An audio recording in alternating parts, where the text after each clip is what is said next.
welcome back to Room 237, and I'm continuing my marathon of Italian horror films and Giallo films. And this is the first Giallo of the marathon. But first I figured, because I was waiting for these to come in when I did my last update video, so why not just do a small update. But, so we have the Giallo films, My Dear Killer, the highly acclaimed and considered one of the greatest Giallos, especially by Sergio Martino, All Colors of the Dark. This is the 7 release.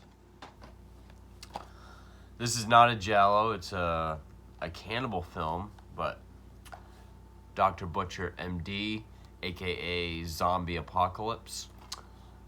It's reversible cover, the other one's Zombie Apocalypse. I just did this one because I can actually show it.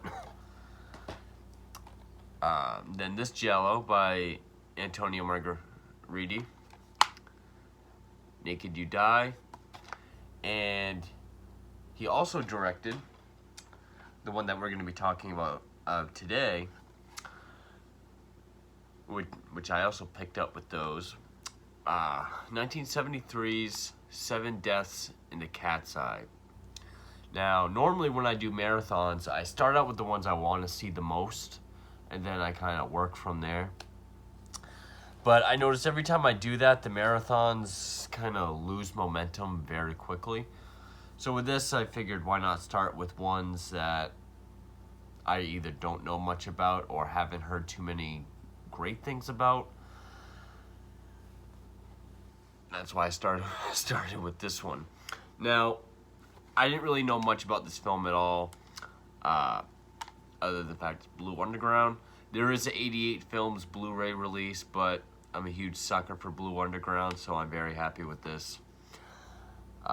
It says directed by Anthony M. Dawson, as with Naked You Die, directed by Andre Dawson.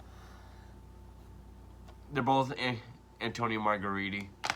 It's probably ready, but I'm kind of conditioned to say Margheriti because of the Tarantino films. Yes, Antonio Margheriti was mentioned at the end of Once Upon a Time in Hollywood as the new spaghetti westerns that Rick Dalton goes to do. He is also, it's also the name that Eli Roth is given as his alias to try to get into the German film premiere. So I've heard the name before, and this is the first film of his I've seen. Actually, no, I take that back, because I have seen Castle Blood, which is a Italian Gothic film. I have not seen, was it Long Hair of Death? But this kind of goes along with it because this is a Italian Gothic Giallo. So take the Italian Gothic films akin to those, or like Mario Bava, and then make it a Giallo. But it came out in 1973, sort of at the end or on the decline of the major boom of Giallos. Obviously, Giallo kept going on up through the 80s. But the initial boom was around the mid-70s when it really started to die down. Gory, stylish fun by Cinecita Violenta. The opening scene is gory. I honestly don't know what to make of this film. I was told by my good friend Joe that this was going to be a rant because he was not a fan of this. There are things on it that I can rant on, but there are some aspects I like. I do like the setting. It's supposed to be in Scotland. I don't think it was filmed in Scotland. It doesn't look like a Scottish castle. See if I can find where it was actually filmed.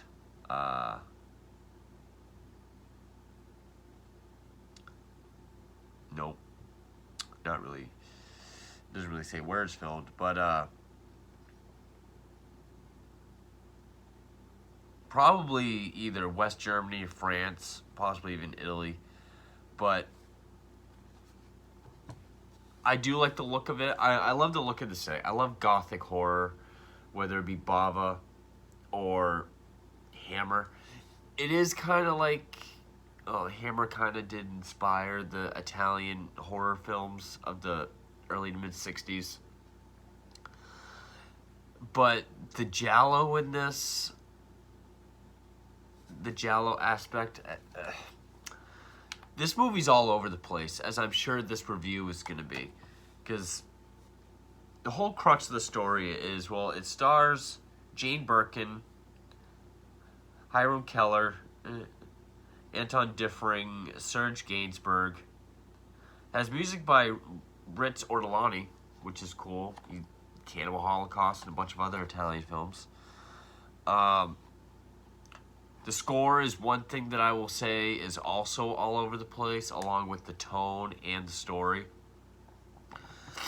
The very first note of the score kind of reminds me of like a Friday 13th score.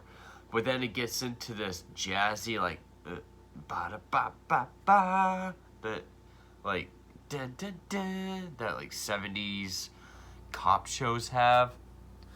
But then you have a more gothic church organ or Italian horror kind of score placed throughout it, like when the character James is walking through the catacomb passageways down underneath. So the score is both out of place but also very fitting and enjoyable. But it takes place in this castle, the castle of McGrief, where the character Coringa, played by Jane Birkin, she's a student. She's returning from school. She's going to spend time with her mother at her aunt's castle, Castle McGrief. So her mother, who is Alicia, then what was the actual lady's name? The aunt's name, Aunt or Lady Mary. Her cousin James, who's considered to be mad and very eccentric. He's kind of like a Lord Byron type character. And then there's a doctor that looks after James. James's French teacher. There's a priest that lives there. And then 2 servants. And there's this centuries-old curse about if one McGrief kills another, they come back as a vampire. And that's one of the things that sets this movie all over the map, is you have the gothic setting with some very gothic imagery. You have the black glove, straight razor killer. But then you have some supernatural aspects that, of course, don't go anywhere. Some scenes that make it feel like, okay, we're going into like a Fulci Beyond kind of direction. The title is not like a clever title of like what the clue of the film is, like Burned with the Crystal Plumage. There are 7 deaths, and the family cat is present to all of them and watches. I think they even try to make the cat look responsible at one point. This movie does come across as desperate sometimes. There's even, they call it an orangutan, but it's a guy in a cheap ass gorilla suit. That's like a step above the gorilla suit that's in the Bela Lugosi gorilla films, which is an orangutan also named James that James keeps in a cage in his room. But one by one, these family members are killed off. And the first one is Coringa's mother, Alicia. She's suffocated. So she's haunted by Coringa is haunted by the notion that it could be this family curse, that she's come back as a vampire. She has all these nightmares or seemingly real visions about her mother being a vampire, and that's what's happening to all these people, even though we see them all killed with a straight razor. Also made to believe that it's James, but if you've seen enough Giallo, the one that they try to make seem the killer, even from the very beginning, like James's first scene, he's this very pompous, pretentious, looks down with disdain at everyone in the room. So it's like, and everyone talks about how mad he is and how he killed his baby sister when he was a child. So it's like, okay, so he's not the killer. Not sarcastically, he's really not. And then there's this whole inheritance plot, because at the time this was being made, Italy was going through this economic crisis where the class system was changing, and the high-class aristocrats were, I guess, sort of losing their fortune, and the class system was really changing. So Lady Mary is actually now penniless. It doesn't really know what to do. And there's this big inheritance scheme going on. Also, where the teacher, French teacher, Suzanne, kind of remarks on things that were going on in France at the time, which was sort of this sexual liberation. A lot of students were trying to fight traditional, I was going to say trends, but values. So they made Suzanne a highly promiscuous bisexual. So it's commenting on stuff that was going on in real life. This movie just has too much going on in it. And it could have been a very simple gothic dark house story with the mystery done in the style of Giallo. It could have been very simple. But they have so much going on with it that it's kind of distracting. The pacing is all over the place. I will say that Margheriti does know how to make use of his atmosphere. Especially down in like the labyrinth passages and catacombs. You really do feel immersed in this gothic castle. But the way everyone acts, which is so melodramatic, it feels more like a period piece than set in present day 1973. So it almost feels like a period soap opera because of all the melodrama. The cousins Coringa and James begin an affair. Dr. Franz, who knows the truth about James's sister, but goes along with it because he's in a relationship with Lady Mary, but also Suzanne. So the movie tries to point you in all these different directions, like, oh, it's inheritance, oh, it's all these other schemes going on. There's also I'm just going to say gorilla, because that's what it looks like. It is not an orangutan. There's a gorilla. Did you see the gorilla? They even want you to believe that it's the gorilla at one point, because James fills Coringa in about how he was part of the circus. They couldn't have him anymore because he's a mad killer gorilla. He also kind of acts like Hamlet, James does. So it's like, okay, James, really trying to make James the killer, but they did say that the ape is a killer also. Want you to believe that James the orangutan is doing it, even though we see the black gloves with the razor. The inspector that looks at the first few murders, he's got black gloves, so the camera will zoom in on him. The pacing, there's very long scenes of padding. Like, after Coringa's mother is killed, the funeral for her, this long scene where, the pallbearers are all carrying the casket. They're all walking through the cemetery into the tomb. Bagpipes are playing Amazing Grace. It feels like it goes on forever. So you do have a lot of long padding scenes. It does open up with a person being killed and then thrown down into this dungeon. And then during the opening credits, the rats are eating him. And, I mean, the effects, although they look cheap, it is pretty gnarly looking. Almost like someone inspired by a Fulci film. Even though this came out before his real gory films. But, so you think that's going to be the treat that we're going to get throughout each of these kills. One's a suffocation and the rest is all just a throat slash. Also, James does some weird things, like after Coringa has her nightmare, which is very stylish.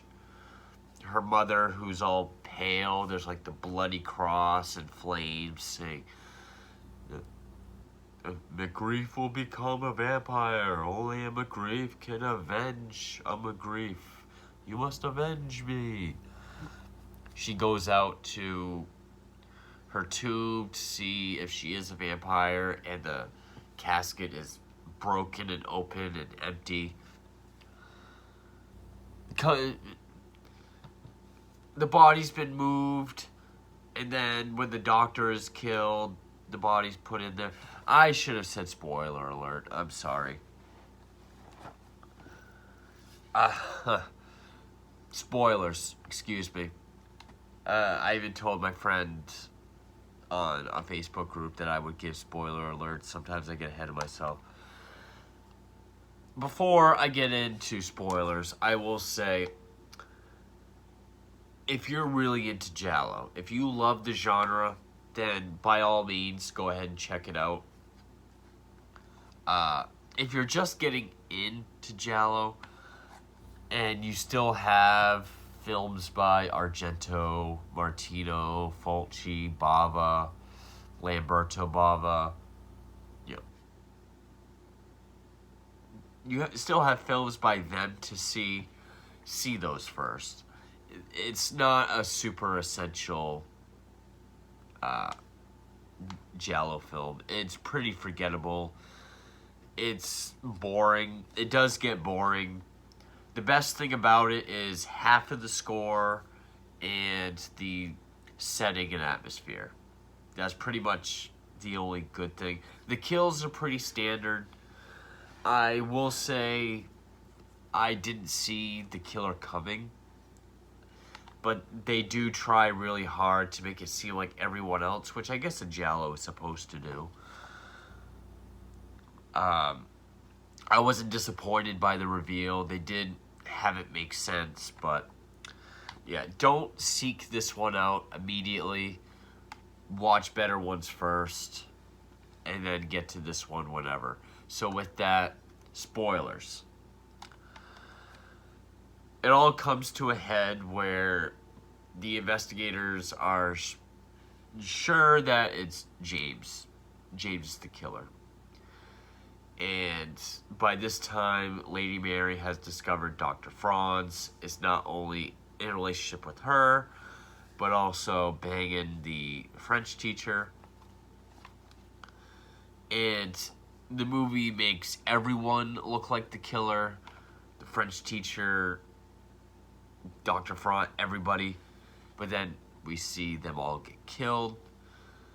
Coringa walks in on her aunt leaning over the body of the latest victim. I believe it was Suzanne, the French teacher, with the razor. So we're like, oh, of course it's her. But we did hear at this point, like, oh, like she killed her baby daughter, blamed it on James. The doctor knew it was her and not James, but went with it for her sake. And James was put away for a while. And that's why he's considered mad. And then a chase ensues. And I will say, fairly decent suspense. Like, there's this candlestick that when you turn it, the castle wall opens down to the passages. Coringa's waiting for that to open, and we see the razor go through the crack in the door to lift the latch. That's decent. She gets down below, finds the body of her mother. James has found a wounded person who I guess was the priest that lives there. So he helps him get outside to the officers and the inspector.